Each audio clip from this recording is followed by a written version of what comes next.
بسم اللہ الرحمن الرحیم۔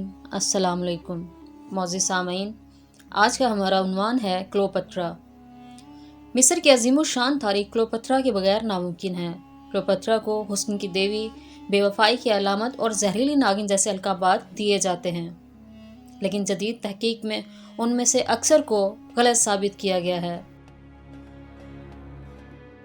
آج ہم اس ویڈیو میں آپ کو ان تمام حقائق کے بارے میں بتائیں گے اور کلوپترا کے سحر انگیز تاریخ کو جاننے کی کوشش کریں گے۔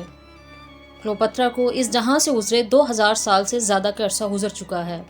وہ اتنی خوبصورت اور حسین تھی کہ اسے دیکھتے ہی لوگ اس کے حسن میں گرفتار ہو جاتے تھے، اور جب وہ پانی پیتی تھی تو پانی اس کی خوبصورت گردن سے گزرتا ہوا بآسانی دکھائی دیتا تھا۔ کہا جاتا ہے کہ وہ مختلف جانوروں کے دودھ سے نہایا کرتی تھی۔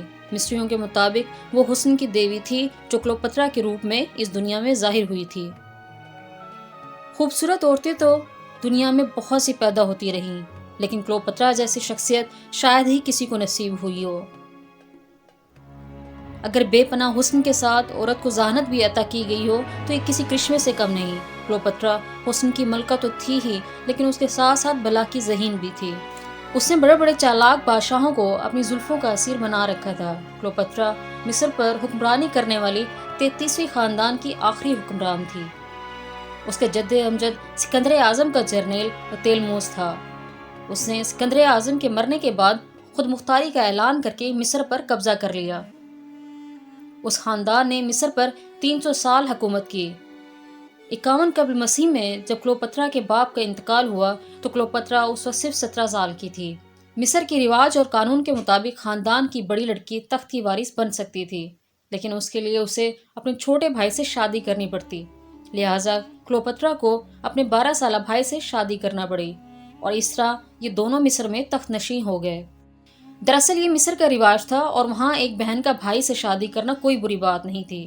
حکومت کے تیسرے سال دیگر امراء کے بھڑکانے پر کلوپترا کے بھائی نے مکمل اختیار اپنے ہاتھ میں لے کر اسے جلا وطن کر دیا۔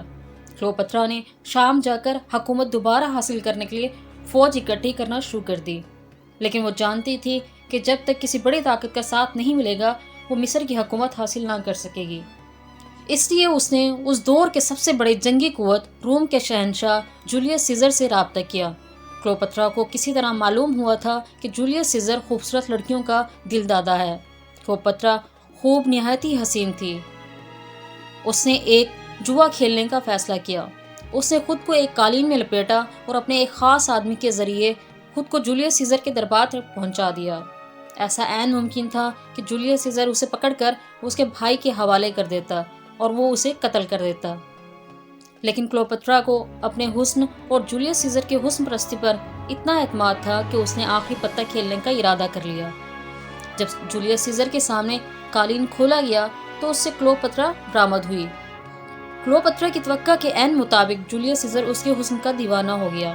اس نے اس کے بھائی کے مقابلے میں کلوپترا کی حمایت کا اعلان کر دیا۔ جولیس سیزر روم کا طاقتور ترین بادشاہ تھا۔ کلوپترا نے جولیس کی مدد سے مصر پر دوبارہ قبضہ کر کے اپنے بھائی کا کام تمام کر دیا، لیکن مصر کی ملکہ بننے کے بعد رواج کے مطابق اس مرتبہ بھی اسے اپنے چھوٹے بھائی سے شادی کرنا تھی۔ حکومت سنبھالنے کے بعد وہ جولیس سیزر کے پاس واپس روم پہنچی اور اس کے دل کی رانی بن گئی۔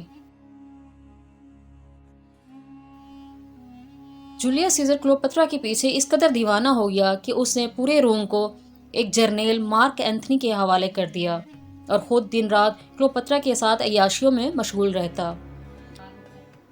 لیکن جلد ہی ایک پلان کے ذریعے جولیس سیزر کو قتل کر دیا گیا۔ اس کے بعد کلوپترا مصر واپس لوٹ گئی۔ کہا جاتا ہے کہ مصر واپس پہنچنے کے بعد اس نے اپنے بھائی کو بھی زہر دے کے مروا دیا۔ جولیس سیزر کی موت کے بعد روم میں خانہ جنگی شروع ہو گئی۔ سیزر کا قریبی دوست مارک اینتھنی دعوے دار کی حیثیت سے سامنے آیا۔ کلوپترا نے اس جنگ میں کسی کی بھی حمایت نہیں کی، جس پر اینتھنی نے اسے بلا کر اس کی وجہ جاننی چاہی۔ لیکن جب کلوپترا اپنے تباہ کن حسن لے کر اس کے سامنے آئی تو وہ بھی اس کی محبت میں مبتلا ہو گیا اور اس کے ساتھ مصر آ گیا۔ کلوپترا کے ساتھ کچھ عرصہ گزرنے کے بعد اسے روم واپس لوٹنا پڑا۔ اس کے جانے کے بعد کلوپترا نے اس کے جڑواں بچوں کو جنم دیا۔ 32 قبل مسیح میں اوگسٹس نے مارک اینتھنی کے خلاف جنگ کا اعلان کر دیا۔ لہٰذا جب مارک کی شکست یقینی ہو گئی تو کلیوپاترا نے اینتھنی کو مصر واپس لوٹنے کا مشورہ دیا، لیکن اس سے پہلے کہ وہ مصر کے لیے روانہ ہوتے، مارک اینتھنی کے پاس یہ جھوٹی خبر پہنچائی گئی کہ کلیوپاترا کو قتل کر دیا گیا ہے۔ دل گرفتہ ہو کر اینتھنی نے خودکشی کر لی۔ اوگسٹس ایک عظیم فوج لے کر بڑھ رہا تھا۔ کلیوپاترا کو یہ خبر ملی کہ اوگسٹس فتح کے بعد روم کے بازاروں میں کلیوپاترا کی نمائش کا ارادہ رکھتا ہے، لہٰذا اس نے خود کو سانپ سے ڈسوا کر 39 سال کی عمر میں خودکشی کر لی۔ یوں مصر کی تاریخ کا باب بند ہو گیا۔